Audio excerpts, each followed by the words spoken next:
అన్నా ఏంట్రా తమ్ముడు ఇటొచ్చు? అన్నా నువ్వు నాకు బండి కొనన్నా. బండి దేనికిరా? అన్నా రోజు కాలేజ్కి నడుచుకొని పోతున్నా, మా ఫ్రెండ్స్ ముందు పరువు పోతుందన్నా. సర్లే తమ్ముడు, కొంటలే తమ్ముడు. ఛా! ఇప్పుడు ఎలారా? అన్నా కాలేజ్కి వెళ్తున్నా. తమ్ముడు ఒక నిమిషం, ఇదిగోరా తమ్ముడు బండి కీసు. అన్నా నా కోసం బండి కొన్నావా? అదిగోరా బండి. చాలా థ్యాంక్స్ అన్నా. అన్నా ఈ ఆటో మా అన్నది కదన్నా. తమ్ముడు ఈ ఆటో నాది, మీ అన్న నాకు అమ్మిండు.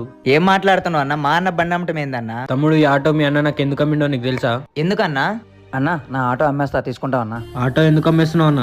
అన్నా రోజు మా తమ్ముడు కాలేజ్ నడుచుకుని పోతున్నాడు అన్న, మా తమ్ముడు కోసం అన్నా. సరే ఒక అర్ధ గంటలో అకౌంట్లో డబ్బులు ఇస్తా చూడు. చాలా థ్యాంక్స్ అన్నా.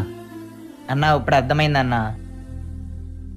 ఏంట్రా తమ్ముడు కాలేజ్కి వెళ్ళకుండా ఇటొచ్చు? అన్నా సారీ అన్నా. సారీ ఎందుకు చెప్తున్నావురా? నా కోసం నువ్వు ఆటో అమ్మేసావుగా అన్నా. అరే తమ్ముడు, నీకు అమ్మాయినా నానైనా అన్నీ నేనేరా, నువ్వు నాలా అవ్వకూడదురా, నువ్వు బాగా